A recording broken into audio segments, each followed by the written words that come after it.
Mis queridos hermanos, vamos a reflexionar la lectura del Santo Evangelio según San Lucas, capítulo 24, versículos del 13 al 35. Aquel mismo día, el primero de la semana, dos de los discípulos de Jesús iban caminando a una aldea llamada Emaús, distante de Jerusalén unos 70 estadios. Iban conversando entre ellos de todo lo que había sucedido. Mientras conversaban y discutían, Jesús en persona se acercó y se puso a caminar con ellos, pero sus ojos no eran capaces de reconocerlo. Él les dijo: ¿qué conversación es esa que traéis mientras vais de camino?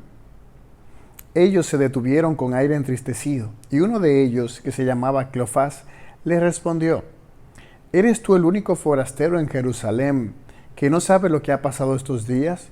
Él les dijo: ¿qué? Ellos le contestaron: lo de Jesús el Nazareno, que fue un profeta poderoso en obras y palabras ante Dios y ante todo el pueblo. Cómo lo entregaron los sumos sacerdotes y nuestros jefes para que lo condenaran a muerte, y lo crucificaron. Nosotros esperábamos que Él iba a liberar a Israel, pero con todo esto ya estamos en el tercer día desde que esto sucedió.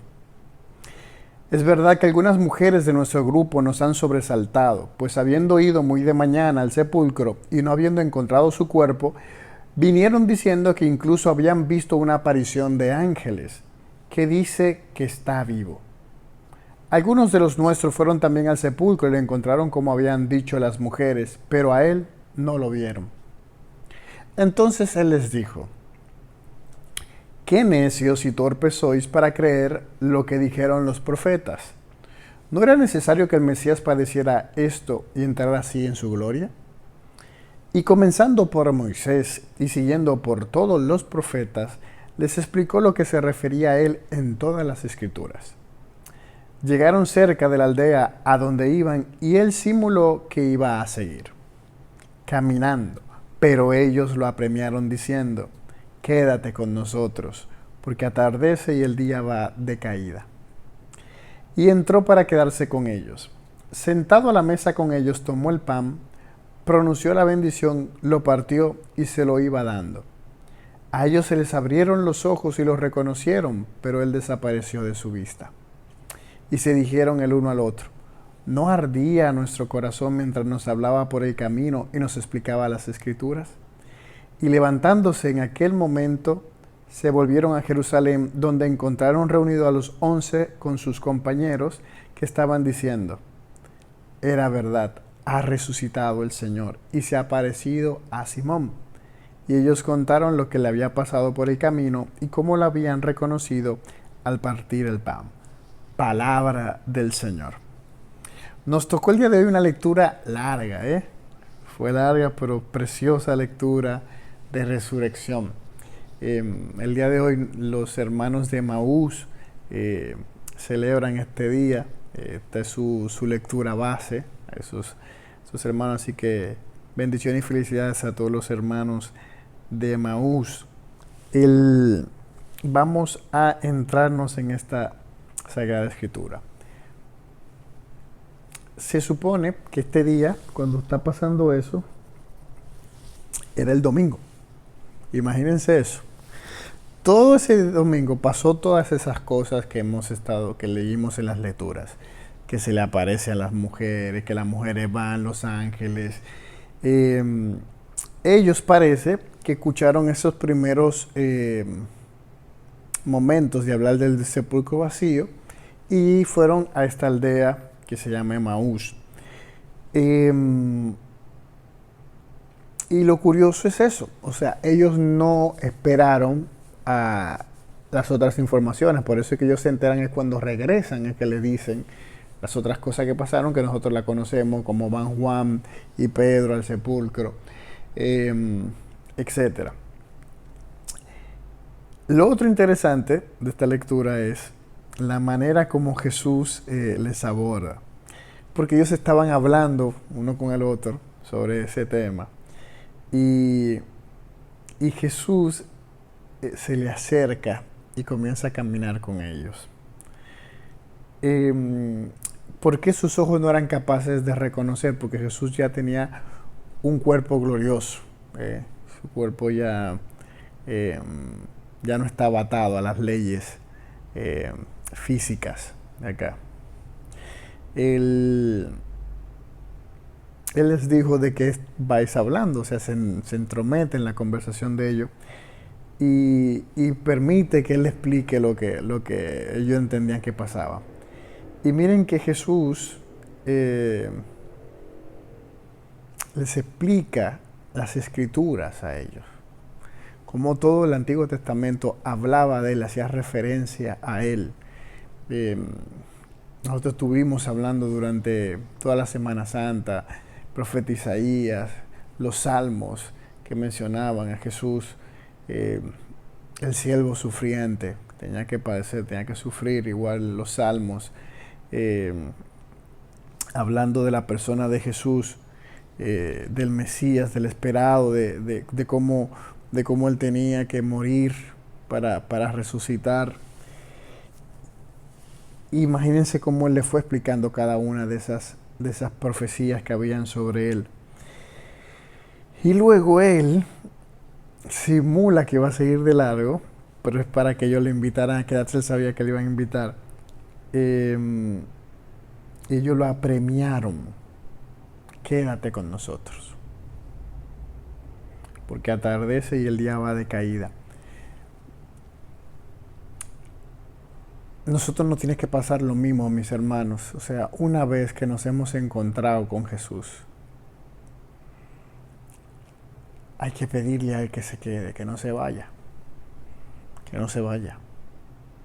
Hay gente que está desperdiciando tantos momentos de encuentro con Jesús.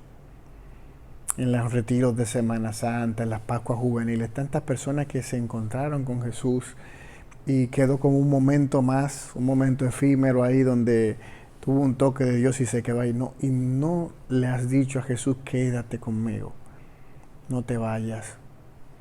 La gente se queda en ese momento y ya, y no continúa con ese Jesús que conoció ahí, que le tocó. Jesús, no te vayas, sigue conmigo.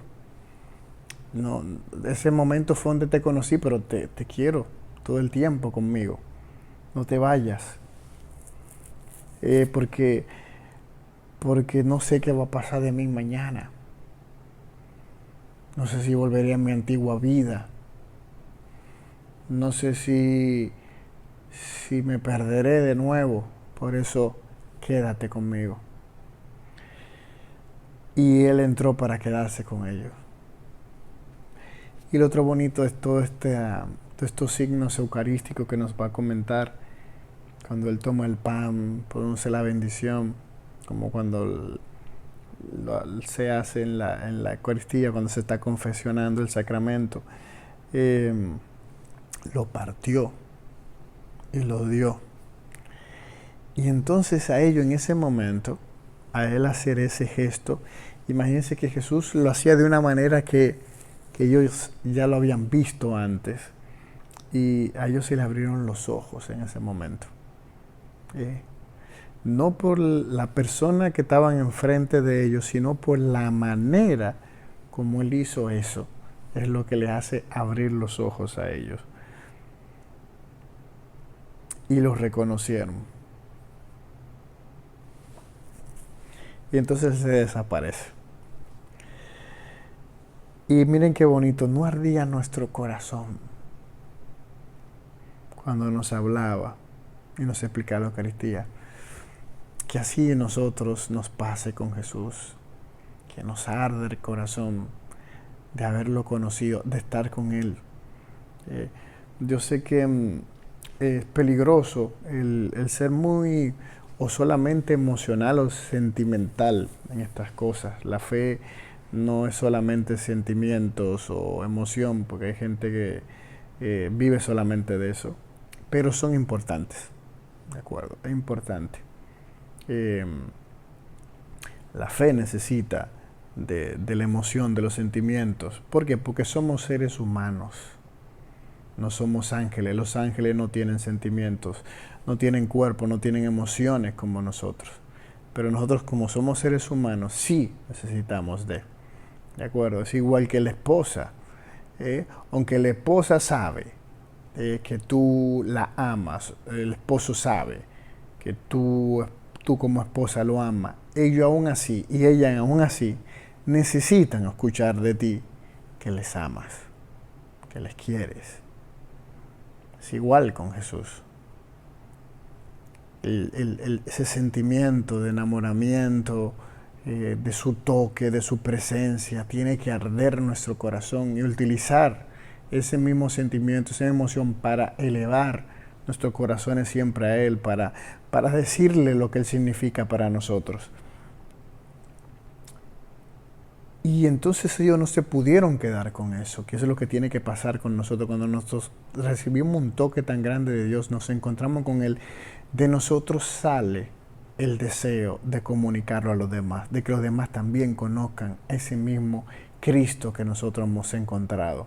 Y es lo que hicieron, se volvieron a Jerusalén. Ellos que se encuentran con los 11, que entonces le comentaron que también habían visto al Señor, que se le apareció a ellos.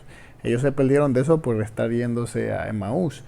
Y entonces ellos también le comentan a ellos que también ellos lo vieron y que los reconocieron al partir el pan.